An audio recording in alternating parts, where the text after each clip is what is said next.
ہمارے آباء و اجداد کی قربانیاں ہیں. یہ ایک شیعہ نے بنایا تھا, ایک سنی نے اس کا خواب دیکھا تھا. یہ اقبال کی تعبیر ہے, یہ قائد اعظم کی محنت ہے. لہٰذا ایک تکفیری گروہ نے ملک پاکستان اسلامی جمہوریہ کے امن کو تباہ کرنے کے لیے ایک سازش رچائی.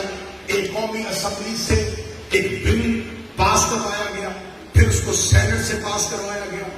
آج پاکستان میں انتہائی خوش آئند بات اور خبر یہ آئی کہ پاکستان میں علماء, خطبہ, ذاکرین نے اسلام آباد میں قومی وحدت کا ثبوت دیتے ہوئے ایک مشترکہ اعلامیہ پیش کیا.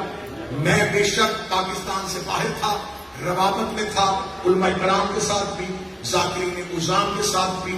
لہٰذا میں آج کیونکہ یہاں پر ہوں تو میں اس ویڈیو کیمرے کی موجودگی میں آپ کی تائید لیتے ہوئے پاکستان میں بسنے والے تمام شیعہ اہل بیت کو ہم جوران سے امام بارگاہ اعظم خانہ گلزار سیدہ فاتح شام صلی اللہ علیہ وسلم سے یہ پیغام دے رہے ہیں کہ ہم آج کے اس اعلامیے کی بھرپور طریقے سے تائید کرتے ہیں. ہم اپنے ہاتھوں کو اٹھا کے اس تائید کا اعلان کریں گے تاکہ ہمارا یہ پیغام ملک پاکستان تک پہنچے. ہم کل بھی حسین کے ساتھ تھے, ہم آج بھی حسین کے ساتھ ہیں, اور ہم قیامت تک حسین کے ساتھ ہیں.